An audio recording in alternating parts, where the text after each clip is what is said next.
Assalamualaikum warahmatullahi wabarakatuh. Selamat pagi anak-anak. Semoga kalian dalam keadaan sehat dan tetap semangat mengikuti pembelajaran dari rumah. Kali ini Ibu akan mengajarkan bahasa Indonesia kelas 8 semester 1. Nah anak-anak, di dalam semester 1 materi-materi yang akan Ibu ajarkan yaitu berita, iklan, slogan, dan poster, teks eksposisi, puisi, dan eksplanasi. Nah, yang pertama materinya tentang teks berita. Ya, nanti Ibu akan menyampaikan contoh teks berita, pengertian teks berita, dan unsur-unsur teks berita. Nah, sebelum masuk materi, kita simak dahulu tentang kompetensi dasar 3.1, mengidentifikasi unsur-unsur teks berita, membanggakan dan memotivasi yang didengar dan dibaca. 4.1, menyimpulkan isi berita. Nah, tujuan pembelajaran pada hari ini yaitu siswa diharapkan mampu menjelaskan pengertian berita, mengidentifikasi unsur-unsur berita, dan menyimpulkan isi berita. Nah, anak-anak, namun sebelumnya kita berdoa terlebih dahulu. Berdoa mulai.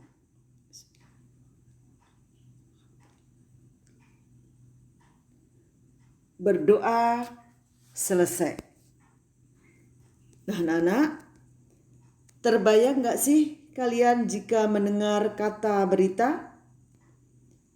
Pasti kalian membayangkan tentang koran, majalah, ataupun berita acara di televisi.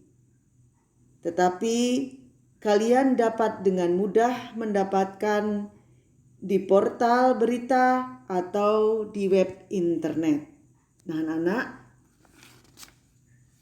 teks berita, tahukah anak-anak apa itu teks berita? Apa sajakah yang ada dalam teks berita? Apakah hanya berita saja? Tentu tidak. Ada banyak hal dalam teks sebuah berita. Apa saja? Baiklah, kita pahami dulu. Apa itu pengertian berita? Ayo, siapa yang tahu apa itu teks berita? Teks berita A, berita merupakan bentuk laporan suatu kejadian atau peristiwa yang sedang terjadi atau keterangan terbaru dari suatu peristiwa. Dengan kata lain, berita adalah fakta menarik atau suatu kejadian penting yang disampaikan kepada masyarakat melalui media. Akan tetapi, tidak semua fakta bisa diangkat menjadi berita. Setiap fakta akan dipilih yang pantas untuk disampaikan kepada masyarakat. Nah, anak-anak, sebelum sampai pada materi selanjutnya, akan Ibu bacakan tentang teks berita. Nah, ini ada di buku paket halaman 2. 10 hari menjelang Lebaran, Sabtu 15 November, pelabuhan penyeberangan Merak mulai dipadati truk. Truk-truk tersebut mengangkut barang non-sembako, bahan pokok.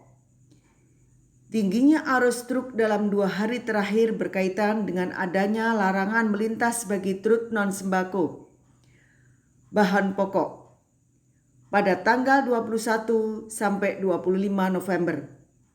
Larangan tersebut berlaku bagi truk bersumbu lebih dari 2, truk gandengan, truk tempelan, dan truk kontainer. Penumpukan truk bersumbu 2 tersebut seperti di Pelabuhan Merak penyeberangan, antrian truk sekitar 100 meter dari pintu masuk kapal. Antrian terjadi di dermaga 1 hingga dermaga 4. Tetapi antrian tersebut masih dalam batas normal. Antrian belum membludrak keluar areal parkir pelabuhan. Akan akibat penumpukan truk itu, beberapa supir truk mengaku harus menunggu sekitar 2 hingga 4 hari untuk bisa masuk kapal.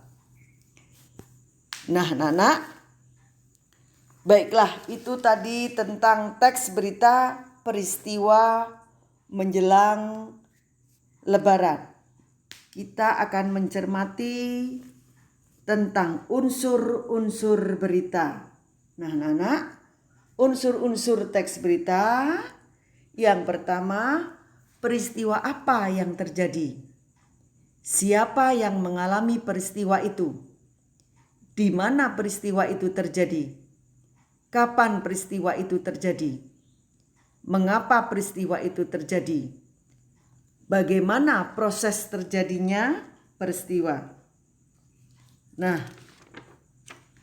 unsur-unsur berita yang pertama, pertanyaan-pertanyaannya yaitu ada apa, kedua siapa, ketiga di mana, keempat kapan, kelima mengapa, keenam bagaimana, ya. Nah, itu ada 6 pertanyaan. Nah, pertanyaan-pertanyaan yang pertama tadi kita balik lagi ke berita yang sudah tadi dibacakan. Yang pertanyaan-pertanyaan pertama tadi, peristiwa apa yang terjadi? Ya, di situ peristiwa apa yang terjadi? Padatnya pelabuhan Merak. Kemudian pertanyaan yang kedua, siapa yang mengalami peristiwa itu? Truk-truk pengangkut barang non sembako. Kemudian yang ketiga, di mana peristiwa itu terjadi? Tempatnya di pelabuhan penyeberangan Merak. Kemudian keempat, kapan peristiwa itu terjadi? 10 hari menjelang Lebaran, Sabtu 15 November. Kemudian mengapa peristiwa itu terjadi? Adanya larangan melintas bagi truk non sembako pada tanggal 21 sampai 25 November. Dan yang keenam, bagaimana proses terjadinya peristiwa? Proses tersebut menyebabkan antrian truk di pintu masuk kapal. Nah, anak-anak, keenam pertanyaan itu bisa kita lihat di pertanyaan disebut 5W plus 1H. Ya, what apa, who siapa, where di mana, when kapan, why mengapa, how bagaimana. Atau dalam bahasa Indonesia bisa disingkat adik Simba, ya. A apa, di mana, K kapan, si siapa, M mengapa, ba bagaimana. Nah, itu anak-anak, ya. Pertanyaan dari 5W plus 1H. Kemudian adik Simba. Nah, selanjutnya yaitu meringkas dan menyimpulkan berita. Yang pertama yaitu ringkasan berita. Coba perhatikan teks berikut, ya.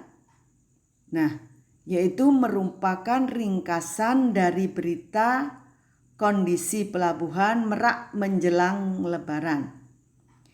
Teks tersebut disusun berdasarkan unsur-unsur pokoknya sebagaimana yang kita ketahui bahwa unsur-unsur berita dapat kita pahami dengan mengajukan 6 pertanyaan yaitu 5W plus 1H atau adik Simba.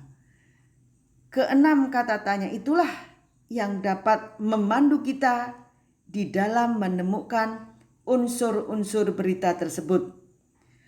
Pentingnya mengetahui unsur-unsur berita tersebut untuk memudahkan saat meringkas berita. Nah, kemudian yang kedua, penyimpulan isi berita. Ya, anak-anak, perhatikan pernyataan-pernyataan berikut. Nah, pernyataan-pernyataan tersebut merupakan contoh kesimpulan atas suatu informasi Ya. Adapun yang dimaksud dengan kesimpulan adalah kata-kata akhir dari suatu uraian. Di dalam suatu kesimpulan harus memuat unsur-unsur berita dengan rumusan lebih ringkas. Dengan demikian, kesimpulan isi berita harus memanfaatkan ringkasan sebelumnya terhadap pokok-pokok informasi. Nah, pokok-pokok informasi tersebut dengan berpatokan pada rumusan adik Simba. Nah, selanjutnya yaitu yang ketiga, tanggapan terhadap isi berita. Nah, anak-anak perhatikan pernyataan-pernyataan berikut ya. Ketiga contoh pernyataan tersebut sebagai tanggapan terhadap isi berita. Adapun yang dimaksud dengan tanggapan adalah sambutan terhadap suatu ucapan. Isinya bisa berupa kritik atau komentar. Ya, berkaitan dengan pemberitaan aspek yang ditanggapi. Bisa isi berita itu sendiri dan kebahasaannya. Contoh yang A dan B merupakan tanggapan berupa isi dan struktur berita. Sedangkan yang C berkaitan dengan aspek kebahasaan. Nah, mudah kan anak-anak? Bisa kalian pelajari di buku paket halaman 1 sampai 10. Nah, anak-anak, silahkan anak-anak pelajari lagi dan sampai di sini. Wassalamualaikum warahmatullahi wabarakatuh.